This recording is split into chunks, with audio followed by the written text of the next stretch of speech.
के बाद बेचारे पर कलंक लगाया कि वो सेधता है, तुम्हें तंग करता है, उसका ये करो तो वो तो लेने नहीं आता, उसको 500 कपड़े दो वो नहीं पहनता, किसको दो कि किसी को दे दो, चौराहे में रख देना, इतना दान पुण्य कर देना। नेक कर्म करवाना हो वैसे करो, अच्छी बात है, क्योंकि जैसा काम करोगे उसका नतीजा वैसा मिलेगा। अगर अच्छा करते हो अच्छा मिलेगा, दान पुण्य करते हो उसका अच्छा नतीजा है। लेकिन भरम इंसान का नहीं निकलता, तो संतों ने सीधी बात कही है कि अपने आत्मदेव को जगाओ, अपनी आत्मा को तुम ऐसे भ्रमों में ना फंसाओ कि जिसके कारण तुम्हें नरक भोगने पड़े। तुम्हारा यही जीवन भी नरक हो जाएगा और मरने के बाद जब जाओगे तो ऐसे कर्म साथ लेके जाओगे कि कभी सुखी रह ही नहीं सकते। अगली योनि मिलेगी वो भी तुम्हारी दुख में कष्ट में व्यतीत होगी। इसलिए जागृत हो जाओ, अज्ञान से जागो, सो नहीं। तो संतों ने उसके लिए कहा सूरत शब्द योग की साधना कर लो भाई, घर में बैठे रहो, कहीं जाने आने की जरूरत नहीं, जो बुरी आदतें हैं उनको छोड़ दो, अपने घर में रहो, कमा के खाओ, पर धन प्रतिक्रिया से ने ना लगाओ। लेकिन हमारी नजर जब दूसरे की चीजों पर होती है तो लालच में जब हम गिरते हैं तो गिरते गिरते ऐसे गिरते हैं कि उसकी दलदल से कभी निकल नहीं पाते। जीवन आदमी का तभी सुखी होगा कि ये अपनी जो चीज है, जो मालिक ने इसको दिया है, उनसे संतुष्ट हो जाएगा। संतोष में जो सुख है वो किसी चीज में नहीं है। धनवंता सभी दुखी, निर्धन दुख का रूप, साध सुखी से जो कहे पाया भेद अनूप। धनवंता है वो दुखी है और निर्धन तो बेचारा दुख का रूप है ही, दुख का कारण ही निर्धनता है। लेकिन वो साध मस्त है, वो सुखी है। साध का मतलब ये ना समझना कोई मोटा फकीर साधु हो, भीख मांगते फिरते हैं वो तो, कि मुझे कम्बल दे दे, मुझे रोटी खिला दे, मुझे किराया दे दे। वो साधु थोड़े हैं, मांगते हैं, भिखारी हैं, कर्म के मारे हैं। वो साध वही है जो गुरु से नाम लेके उसकी साधना करता है, जो घर में रहते हुए अपने परिवार का पालन पोषण अच्छा करता है, जो नेक रास्ते पर चलता है, अच्छी शिक्षा देता है, नशे विषयों से बचा हुआ है, उसी का जीवन पवित्र है, सफल है। अगर और कुछ भी नहीं होगा ऐसा जीवन बिताने वाला, तो कम से कम ये जरूर है कि ये जीवन जीते जी भी सुखी है, और जब उसका शरीर पूरा हो जाएगा तो भी वो अच्छी योनि उसको मिलेगी। परंतु हम अपने बारे में कुछ कम ही सोचते हैं, दुनियादारी की बातों के बारे में ज्यादा सोचते हैं, अपने इस वक्त के बारे में कम सोचते हैं, आने वाली संतान के बारे में ज्यादा बनाने की सोचते हैं कि ऐसा हो जाएगा तो ताकि संतान दुख नहीं पाएगी, ये 4 कमरे बना दूंगा ताकि वो आराम से जी सकेगा, ये 3 लड़के उनके 3 हिस्से अलग अलग बना दूंगा, पहले से ही अलग कर दिए मैंने। तुझे पता है कि उनका पटा लिख के आया, तीनों जिएंगे। जीव अपना अपना कर्म लेके आता है। अरे उस मालिक की मौज के अनुसार छोड़, जो उस मालिक ने रहो निचिंत करो मत चिंता, चौंच दे सो चिंत करेगो, पांव पसार पड़ो दिन सोवत पेट दियो सो पेट भरेगो, जीव जीते जल में थल में पुनः पाहन में पहुंचाए धरेगो, भूख ही भूख पुकारत है सुंदर कह तू तो भूख मरेगो। हम जैसा अपना ख्यालात करते हैं वैसा हमारा संसार बनता चला जाता है। तुम्हारा ख्यालात ये है कि मैं भूखा मरूंगा, जरूर भूखे मरोगे। तुम अगर अपना ख्यालात रखते हो कि भाई मालिक देगा, उसको मालिक जरूर देगा, छप्पर फाड़ के देगा उसको, उसका विश्वास अटल है, पक्का है, टाइम जब होगा वो कभी किसी को भूखा नहीं सोने देता। तुम्हें सिर्फ अपनी चिंता है, उस मालिक को सबकी चिंता है। ये उसका खेल है। उस बहुत बड़ा जादूगर है, बहुत बड़ा सौदागर है वो सब बैठा राम रोके बैठ के सबका मुजरा ले, जैसी जिसकी चाकरी वैसा ही पढ़ दे, वो सबका मुजरा लेता है, रहता है, सबको देखता है, लेकिन जैसी जिसका काम होता है वो फल नतीजा उसको वैसा वो नहीं देता। इंसान अपने किए कर्म का फल पाता है, भुगतवाता है। ना वो दुख का देने वाला है, ना वो सुख का देने वाला है। इंसान अपने ही कर्म का फल पाने वाला है। तुम अपना बुरा कर्म करके करे कुसंग चावे कुशल तुलसी बड़ा अफसोस, महिमा घटी समुद्र की रावण बचा पड़ोस। ये कभी नहीं हो सकता कि आग के पेट बंबूल के पेट बो के और कोई सोचे कि मैं आम खा लूंगा, आम उसको कभी नहीं मिल सकते। तो संतों ने तो बड़ी चेतावनी दी जीव को, कहा कि अगत में मत ना बोवे सूल, लागेंगी तेरे मत ना बोवे सूल। तेरे जो तो को कांटा बोवे तू बो वाको फूल, तेरे तुझको फूल मिलेंगे वाको है त्रिशूल। जो तेरे लिए कांटा बोता है तू उनके लिए कांटा मत बो। कीचड़ से कीचड़ साफ नहीं होगा, गंदगी को साफ करने के लिए स्वच्छ जल की जरूरत है, पाप को मिटाने के लिए पुण्य की आवश्यकता है, झूठ को मिटाने के लिए सच्चाई की जरूरत है, बुराई को अगर खदेड़ना चाहते हो तो भलाई किए जाओ। जब एक बुरा आदमी अपनी बुरी आदत को नहीं छोड़ता तो आप अपने नेक रास्ते को त्याग के उसकी तरह पापी बनोगे नहीं। जो जिसके कर्म में लिखा है उसके कर्म में बुरा करना लिखा है उसको बुरा करना दीजिए, आप भला करो, आपका नतीजा आपके लिए हमेशा भला होगा। अगर तुम्हारे लिए कोई कांटा बोता है तुम उसको फूल बो, वो अगर कांटा बोता है तो उसके लिए कांटे ही पैदा होंगे, लेकिन तुम अगर फूल बोते हो तो तुम्हारे लिए फूल खिलेंगे। ये मत सोचो कि इसने मेरा इतना बुरा किया है तो मैं इसका इतना करूंगा। कबीर साहब कहते हैं आवत गाड़ी एक कर उल्टत होए अनेक, कहे कबीर ना उल्टिए तो वह एक की एक। अगर गाली कोई तुम्हें देता है तुम उस गाली को मत उल्टो। तो महात्मा बुद्ध ने भी बड़े सुंदर ढंग से कहा इस बात को। आनंद ने उसके शिष्य ने शिकायत की कि हमें लोग गालियां देते हैं जब किसी के घर जाते हैं, भिक्षा लेने जाते हैं। बोला कि गालियां देते हैं, तुम यार गाली को स्वीकार ना किया करो। कितनी साधारण बात कह दी। बोले आए गृहस्थी ने जब उसको जम के गालियां दी तो कहने लगे नानक साहब क्यों भाई एक बात बता मेरे को। बोले हाँ जी। बोला गालियां किसको दी तूने। बोला आपको।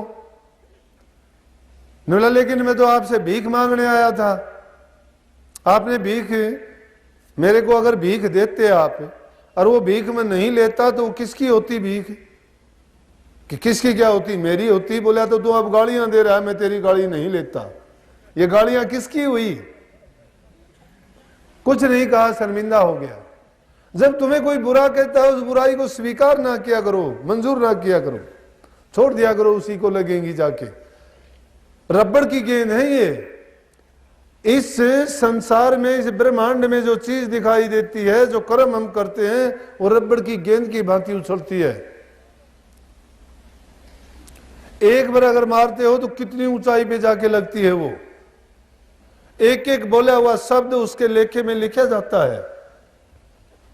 इससे अच्छा है सत्संगी को चाहिए कि रोजाना नित्य प्रति अपनी एक डायरी बना ले। अगर तुम एक एक करके भी छोड़ोगे बुराइयों को तो ये बुराई खत्म हो जाएंगी। ज्यादा नहीं है, दो चार ही है।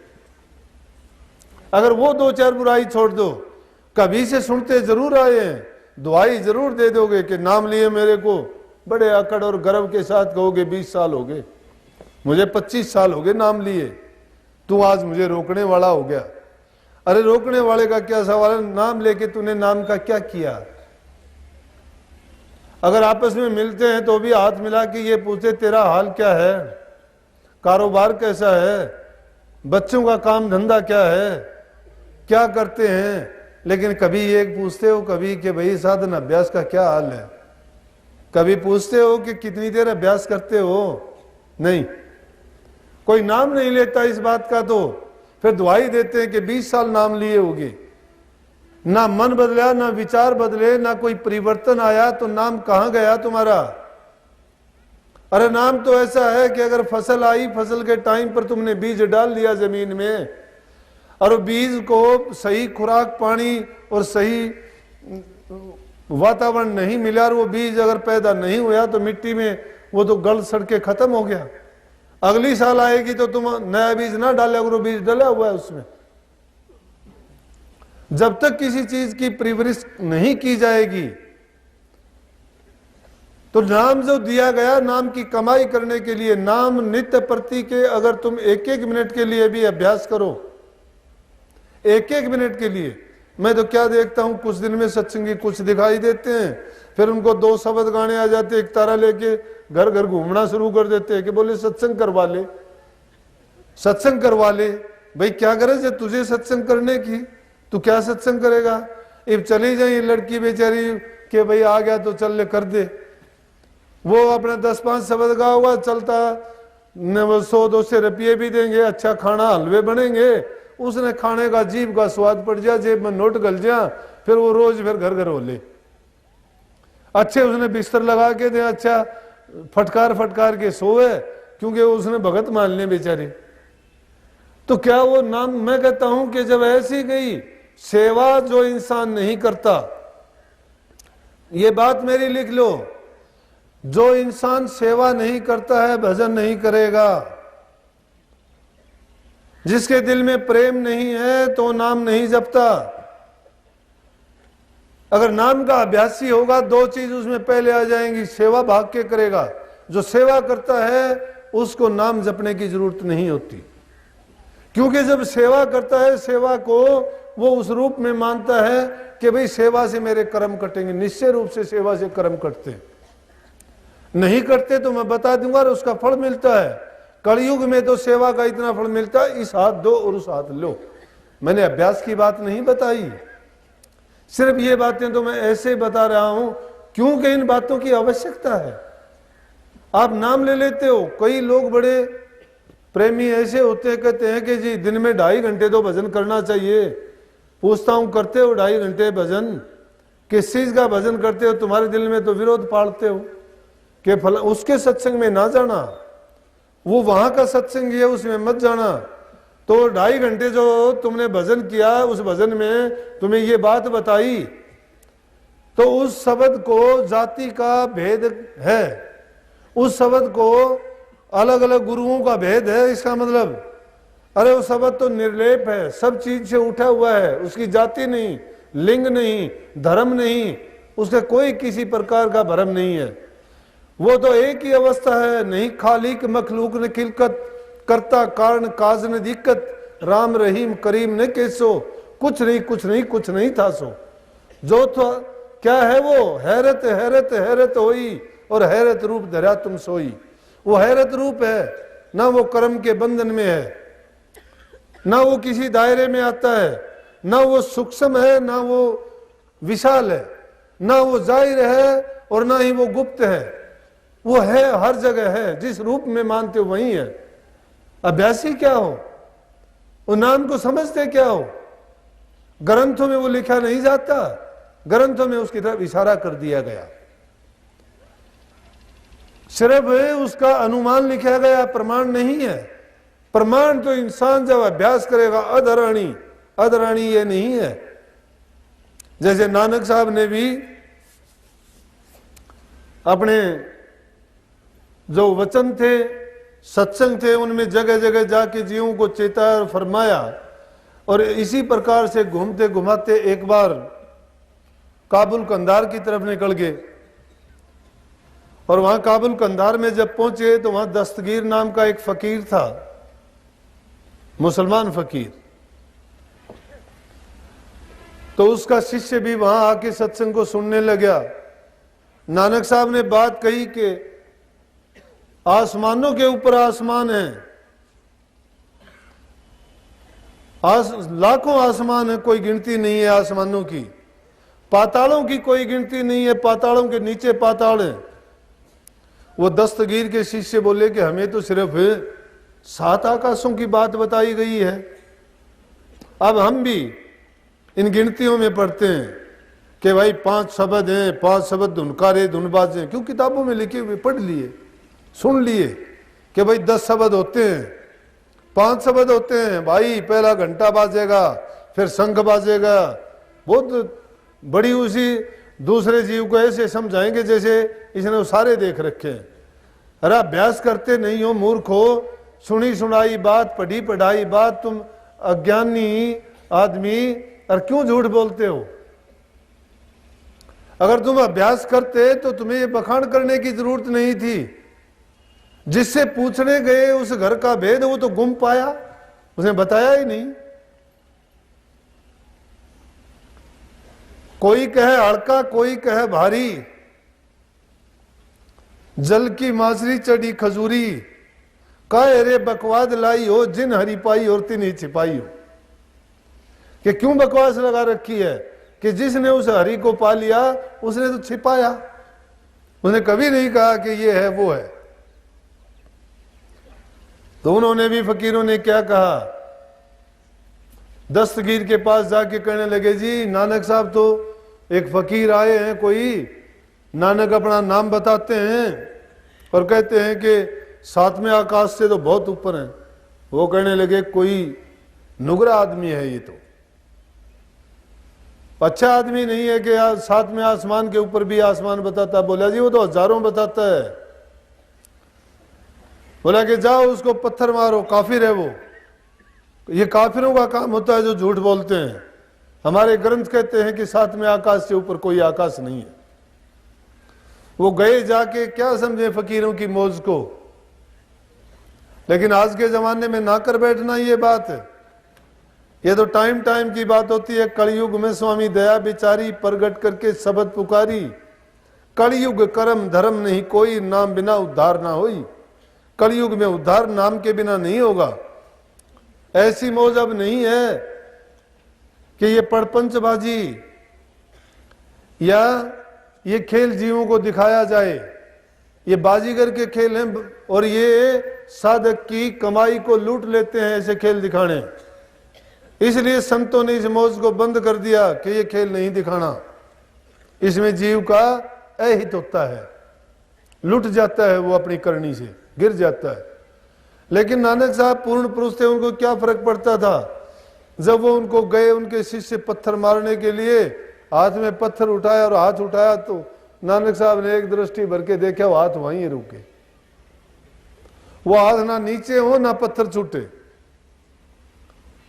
वो बेचारे वहां से ना हिल सकते ना वापिस जा सकते।